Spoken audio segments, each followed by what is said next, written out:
We're now cruising along the eastern side of the Taupo Bay out to our left. And the eastern side of the bay is made up of several smaller bays. And there was an awful lot of thought went into the naming of the small bays. They called them 2, 3, 4, and yes, even a 5 Mile Bay. They got their name because it was their road distance from the location of Taupo's original post office. At the beach where left now, where the white kiosk is and the little sailing yachts, that's 2 Mile Bay. And the residential area beyond is known as Rainbow Point. Now, Rainbow Point's one of Taupo's older developments or subdivisions. This was an area first developed as Taupo began expanding away from the central business area. And all the properties we now see to our left along this eastern side of the bay, they were privileged to enjoy a little bit more sunshine than the properties get on the other side, over to our right there in the distance. Now this is because of their easterly location. These properties to the left are the last to see the setting sun here in Taupo. But the extra sunshine does come at a cost. Because of their easterly location, the properties to the left are also exposed to the prevailing southwest wind. The southwest wind is quite a cold wind, particularly during our winter months. Now, the Great Lake of Taupo we're cruising on this morning, apart from being the crater of an active volcano, it is also the largest body of naturally occurring fresh water in Australasia. And this lake can clearly be seen from outer space by the International Skylab Station. The lake is 30 kilometres long from the north end, where we are right now, to the south end, which is somewhere out under the boat in a misty distance, and it's 30 kilometres wide from east to west, giving the lake a surface area of 625 square kilometres. Now, if we relate that to something, well, that's roughly the same size as the island of Singapore, on which live 5.5 million people, or the total population of New Zealand, just in the space of this lake. But it gets worse because it's also roughly the same area as Greater London, about the 9 million people. The lake was formed by 2 major volcanic eruptions. The first one occurred here about 26,500 years ago. That is called or known as the Orunui eruption. And it was seen from the western parts of the lake that we'll see shortly. And the Orunui eruption, 26,500 years ago, formed the western and this northern part of the lake. But the largest of the 2 volcanic eruptions, and the most recent one, was called the Orunui eruption, or sometimes referred to now as the Lake Taupo eruption. That occurred back in 186 AD, just over 1800 years ago, and that one was seen to deepen the lake just on this side of the island. And if you just make out the outline of the island there, ahead of the boat in the misty distance, and the Lake Taupo eruption, back in 186 AD, formed the southern part of the lake. And that one was so horrific that threw rocks, debris and volcanic ash high up into the atmosphere, right out to the outer limits, almost to the edge of space. The aircraft traveled right around the globe, and it was recorded as far away as China and also Rome. Both those cultures recorded the event back in 186 AD as 3 days of darkness. The volcanic ash and debris blocking the sunlight for that period. And the crater, the big hole left, well, as I said, it's still an active volcanic crater. Although hopefully not too active, otherwise this could be a really short cruise. The crater is also the deepest part of Lake Taupo, 186 metres. That's about 600 feet. Average depth is around 120 metres. That's about 370 feet. Lake temperature this morning is 18 degrees Celsius, and the altitude of the lake's surface above the sea level is 360 metres, or 1,100 feet above sea level.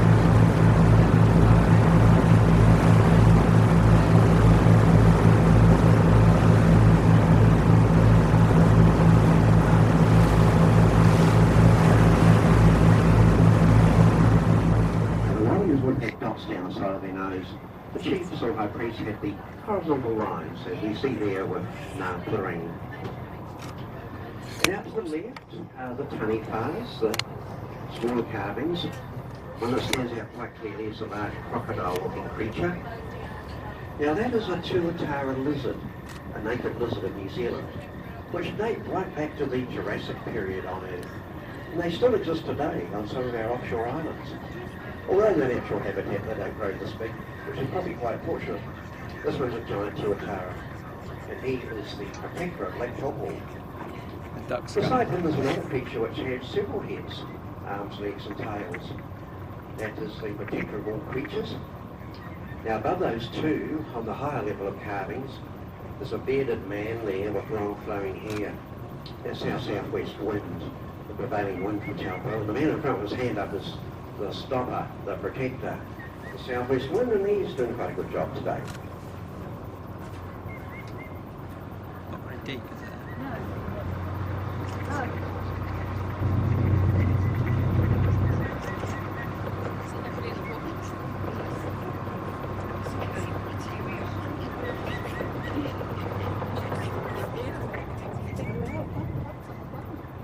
Yeah, it's quite deceptive though. That would be very deep there. Yes. You can see down to the depth of 16 metres. 16. So if you can't see the bottom, it's deeper than 16 metres. It's just so clear.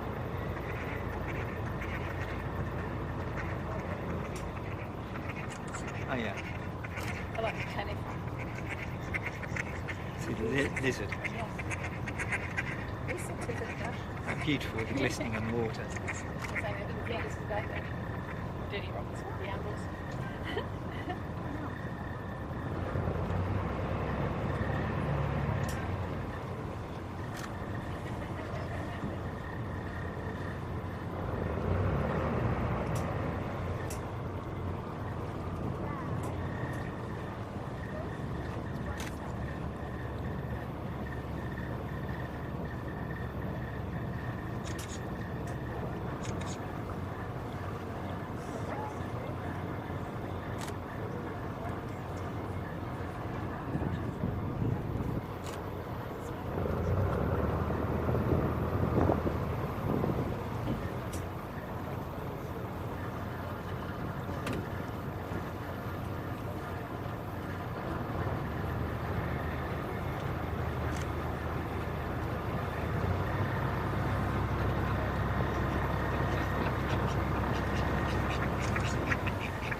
Got some friends. Yes. I think followed us and was sneezed in. I was so crazy.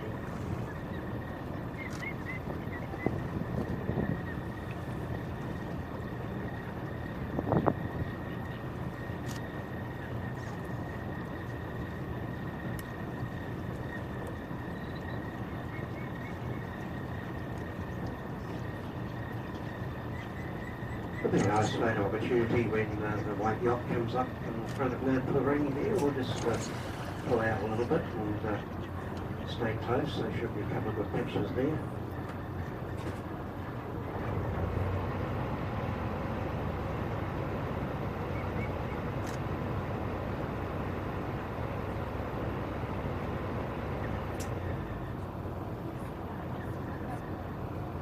How deep did you say get 16? Yeah, you can see down to 16 metres.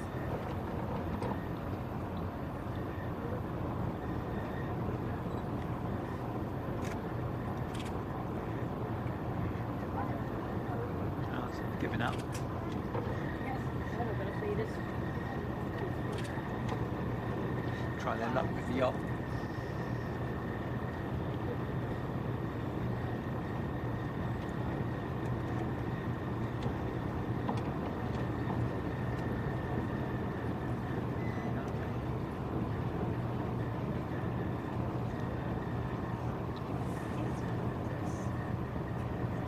Now the White Gold incidentally is a No, it's 1920s sunny Yeah. beach So called it's a little Barbary. part of the lake. And the Barbary was built in California, USA, back in 1926.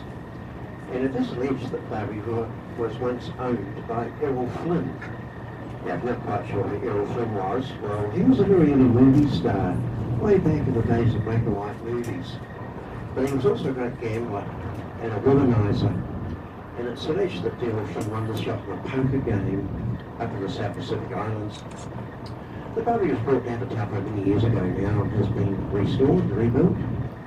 And she does a sailing cruise to the Carvings.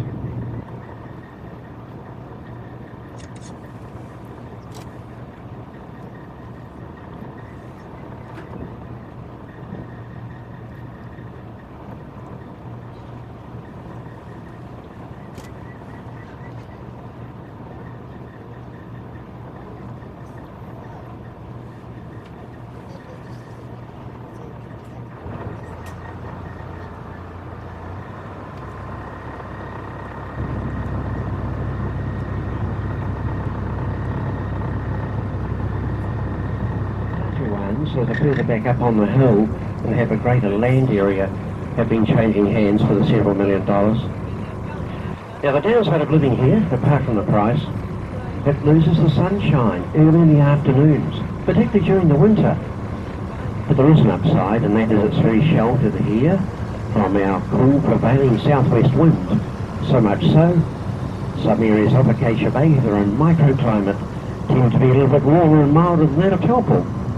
Acacia Bay is just a 10-minute drive as you head north out of town, and if you continue through the bay along the road you'll end up at the secure gates to the other upmarket subdivision we saw round out on the point. Acacia Bay is a nice place to come for a day in the summer, particularly when the southwest wind is blowing, because most of our other beaches would be a little bit rough and quite unsuitable for water recreation, whereas Acacia Bay is very sheltered from that. It has lovely sandy beaches, a boat launching ramp, a couple of jetties. It's also been rumoured that you can catch the occasional rainbow trout.